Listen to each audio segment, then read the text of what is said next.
Recently welcomed a very special guest on behalf of Ghana into the country. Dr. Patrice Motsepe, President of the Confederation of African Football, visited the country as part of his familiarization tour to member associations on the African continent.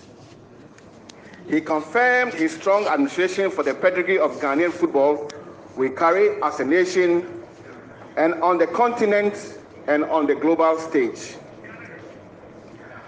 I join all member associations in saying that we look forward to working with Dr. Motsepe in his bid to bring in transformational change to the game on the African continent. One quote of his that resonates with me states, "I'm not going to be president of an association that 4 years from now has not made practical and tangible progress. It's not going to happen," quote and unquote. These are words that profoundly resonate with the administration or this administration's vision for Ghana football. This has become evident in all the developmental interventions that have been established at our football association since October 25, 2019. My colleagues here in Gardec, it takes a collective contribution of everyone who claims to be a fan, a football lover, and a stakeholder of our dear industry to pave the way for excellence in winning trophies and titles. We all know that wishes and passion alone do not win titles. It takes determination, effort from everyone and everybody to push Ghana football to the next step of achievement. The development of our football in the last 12 months has climbed a notch higher as the FA sought to channel resources towards strengthening skills and capacities of both domestic and national football competitions. The journey towards maintaining a valuable and credible brand for Ghanaian football cannot be rushed. We are steadily making progress in the development of a near-perfect football industry. Indeed, our progress report presented today comprises of training, sponsorship, competitions, and much more. And I can confirm that the FA has truly been busy in our determination in effecting the desired change. Key talking points. Our technical directorate. For the first time, as I mentioned during our last meeting here, we have a fully functional technical directorate headed by Bernard Lepay. The TD, as he's affectionately called, has created and supervised various trainings for coaches, which included refresher courses for the all-important CAF License A certificate holders, beginners courses that took place in the 10 regions for License A trainees, and also refresher courses for License B and C holders, which will be coming up in the next few days and weeks. I must say, one of the highlights of the training sessions held by the Technical Directorate included the training of national teams and Premier League coaches, which was held in March with the top German coach and UEFA coaching instructor, Eric Riedmuller, as the main facilitator. The outcome of these training sessions was the Ghana Football Association's DNA comprehensive document, which will be made available to all stakeholders to read very, very soon. Overview of other projects. Other projects that the Ghana Football Association undertook include, but not limited to, the purchase of computers and other IT equipment for our various regional offices across the country. In the same vein, IT equipment were also purchased to support the administrative work of our various Premier League and Division 1 clubs, not forgetting our women Premier League clubs. Again, our strategy to improve competitions saw us invest in the construction of boreholes across the country. The borehole project, which is taking off in earnest, is being supported by FIFA through the FIFA Forward 1.0 strategy.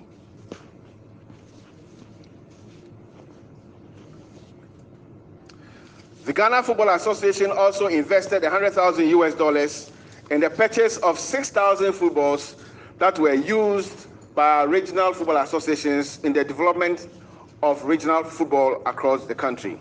My dear colleagues, Ghana football is still reeling from the effects of the COVID-19 pandemic. It will be recalled that this disease changed the dynamics of our sport as a whole, but most especially for our fans. Today, we continue to operate with a 25% fan capacity at the various stadia to ensure COVID protocols are adhered to. In the course of the year, the government of Ghana supported the domestic leagues financially in the acknowledgement of the hardships they were enduring. FIFA also released funds under the COVID-19 Relief Fund, which offered support towards the local industry, but most admirably, our women's leagues or our women clubs, who also received in total $500,000 US. I'm happy to say that in the last few weeks, the Ghana Football Association has been engaging governments and all key stakeholders in our attempt to ensure that the fan admission capacity at our stadia goes up beyond the 25%. In the next few days, I'm very positive that we should be having some good news, so we can admit more fans at our various stadia in the country. One of the key parts of our football ecosystem that is so dear to my heart is juvenile football. If you remember, during our last Congress, I did say that a lot of emphasis will not only be placed on women's football, but also juvenile football. I'm happy to say that the FA launched the much-awaited juvenile season, and all juvenile leagues across the 10 regions were honored. I say kudos to our RFAs for a good job well done. We did not stop there. We persevered in the open public sector, looking for partners to support juvenile football. And as you may have heard, we found a partner in KGL, especially in the KGL Foundation, who are going to invest $1 million US in juvenile football, especially the much announced U17 Interclub Champions League and the regional middle leagues across the country. We are talking about juvenile football. The first ever U17 Interclub Juvenile Champions League will take place in Accra from December 6th to the 20th of December. Can we clap for KGL Foundation, please? In the same line of encouraging our kids to be part of the football ecosystem, to develop their passion for football quite early, the Football Association also introduced what we call the Cut Them Young refereeing policy, where kids who have the right levels of passion for refereeing were encouraged to veer or to venture into officiating. In saying this, let me also say that the referees manager or the refereeing department have worked very well with our RFAs, and they have ensured that our Academy Young refereeing policy took off in a very good way. And kids across the length and breadth of the country have been involved in officiating juvenile leagues in the just ended football season. Indeed, products from the Academy Young refereeing policy will be at the center stage when we host the U17 Interclub Champions League beginning the 6th of December. Same in line with refereeing, our FA took a number of steps to ensure that our referees are well motivated and to ensure that they deliver according to the ethics of their profession. One of the very latest interventions is the announcement of our partnership with ZAZ, who are sponsoring the official apparels for referees in our top flight. So each referee for this season have already received 3 sets of uniforms that they would use in the course of the season.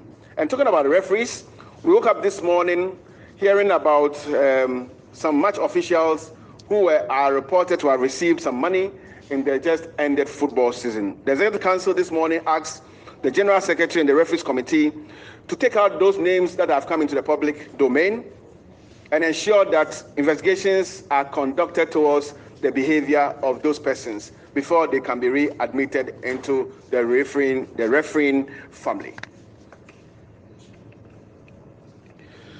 Club licensing has been key on the agenda for the Football Association in the last 2 years, and we appreciate the efforts of club owners, club executives in ensuring that all of us respect the calls from the Club Licensing Committee, and that would ensure that our lives are protected, our games are protected, and everybody in our football industry will enjoy football to the best of our ability. I would say kudos to Dr. Kwame Banyako and your team for the hard work, and I will humbly appeal to everybody here to cooperate fully with the Club Licensing Committee as they work towards making all of us eventually happy.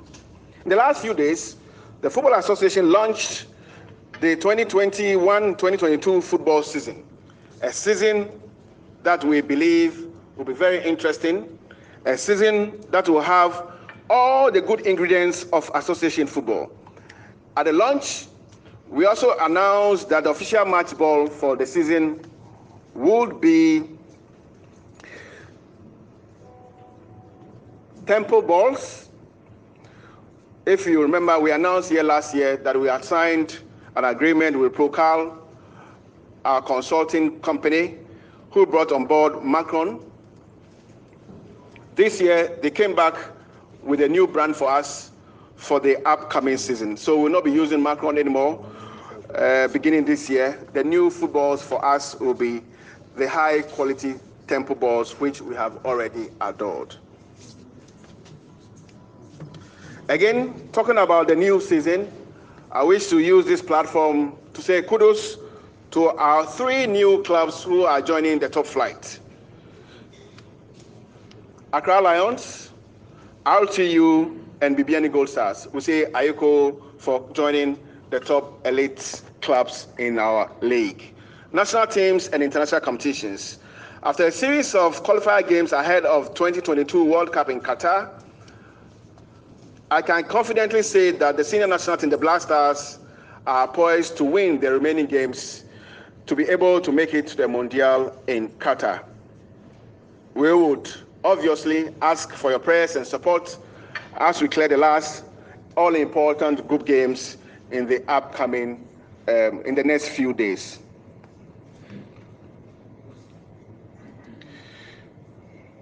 Not too long ago, your Football Association had a meeting with the Vice President of the country, and we spoke about quite a number of issues, including, but not limited to, the following.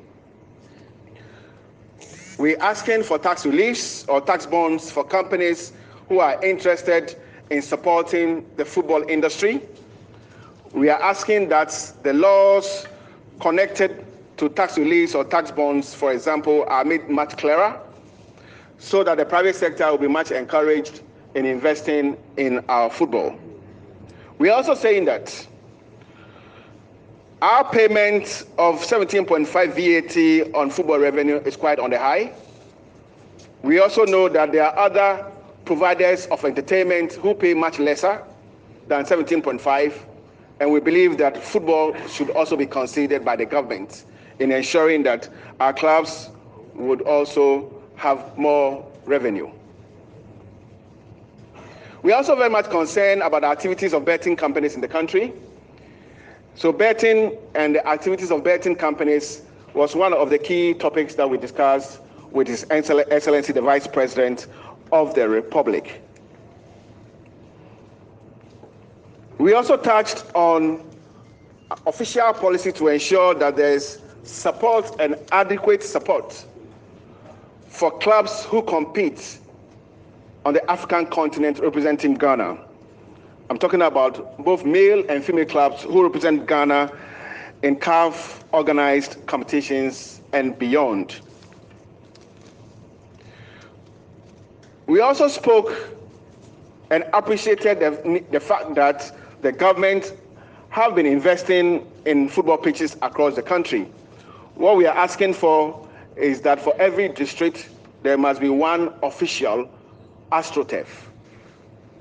These are part of the discussions that we had with His Excellency in that all-important meeting that we had with him.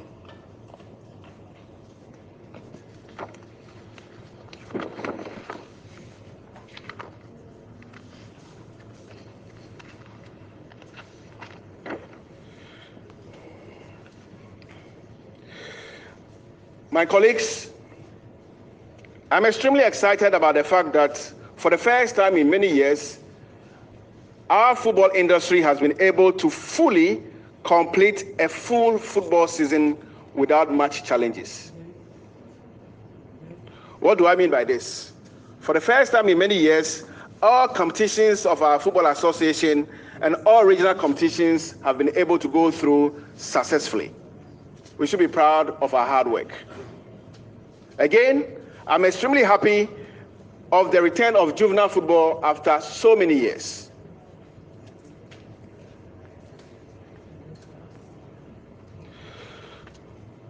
As we get ready into the new season, it's so important that we all get ourselves ready for the demands of our new season. Like I said earlier, we are engaging government to ensure that we have more fans accessing our games.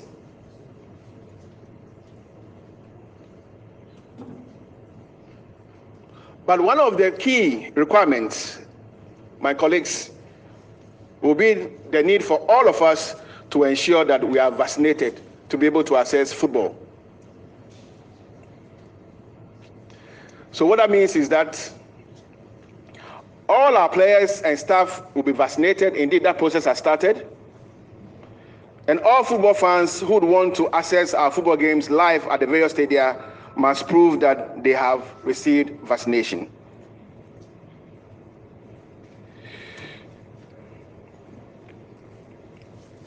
In the next few weeks, the Football Association, through the FIFA Forward 1.0, would again invest $100,000 in the purchase of footballs for regional football development. Again, we have 10 active national teams and 2 passive national teams. And all these national teams have access to only 1 bus. We think this is not good enough. The Football Association, through the FIFA Forward 1.0, would invest in the purchase of a new bus for our various football national teams.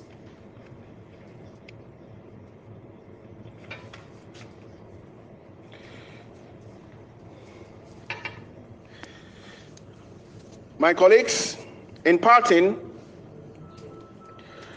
let me thank the following companies who've had the belief and trust in your football association and who continue to invest in our various products and in our various activities.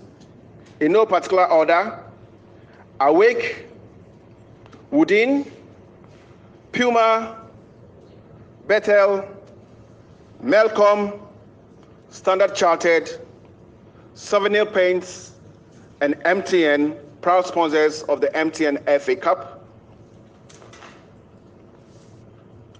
Again, for the Premier League, in no particular order: Melcom, Woodin, STC, Temple Balls, NASCO, ZAZ, and Star Times for the live coverage of our games.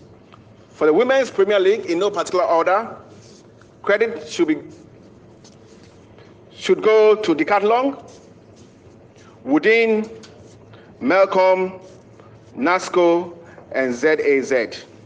And talking about Decathlon, all clubs in the Women's Premier League will be receiving their logistical support immediately after this Congress. And through the kind courtesy of Woodin, clubs in the Premier League and the Women's Premier League would also receive some items from Woodin. In departing, we've already had 2 years of hard work, 2 years of sacrifices, not only from club owners, from the media, but also from the staff at the headquarters and across the country. But it's also important that we keep our eyes firmly on the end vision of this football industry or the Football Association as we go through the next 2 years. The next 2 years will be challenging, because competition will be much higher than we had last year. The next year especially will see us moving into a Premier League that will be autonomously managed. The 2 years ahead of us will see an introduction of an 18-team National Division 1 league. Obviously, the results and positions on the league table at the end of the season will determine the clubs who will be part of the 18-team National Division 1 league. And I'm sure very soon the General Secretary will also speak to the new football structure that we intend to roll out to our dear members. The whole idea is to ensure that we add value to our football, we add value to our football clubs, and we make football more enjoyable to the millions of people who love the sport. Colleague members on the Executive Council, former chairman of the Football Association, proud club owners, executives, administrators, I'm extremely happy, and I'm extremely happy about the way we conducted ourselves last year. I'm very happy about the sacrifices that we all made. And because of the sacrifices we all made last year, I'm very positive about our tomorrow.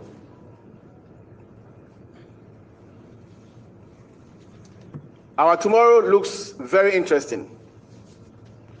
Our tomorrow will be very, very competitive because of our desire to excel. Our tomorrow will bring in its wake good tidings for football. And because of the way we have behaved yesterday, in the weeks past, and in the years past, I'm very, very convinced and positive about the unity of this family going forward. Football, like I said last year, must always bring all of us together. All of us here have one vision, the vision to enjoy our sport, the vision to organize the best of football, and the vision to take our club football and the national team football to the international level, and our vision to roll out excellent football products for the people who consume our sport to be happy about. So we all have a common vision. However, we would sometimes differ from how to arrive at the end vision. My colleagues, that doesn't mean that you are wrong, and that doesn't mean I'm in the wrong. The fact that you want to use a different route to achieve the same goal doesn't mean you are wrong or I am wrong. For which reason it's important that all of us put our eyes firmly on the end vision. Our vision to clean our sport from betting and match fixing allegations. Our vision to ensure that we eradicate hooliganism from our sport. Our vision to ensure that our referees give up their best. Our vision to ensure that we produce the best of champions to represent Ghana. Our vision to ensure that we produce the best intangible assets in the football ecosystem. Our vision to keep this unit here as a family. We all have one vision. I will urge all of us to believe in the vision. I will urge all of us to stay together. I will urge all of us to believe that football is the reason why we are together.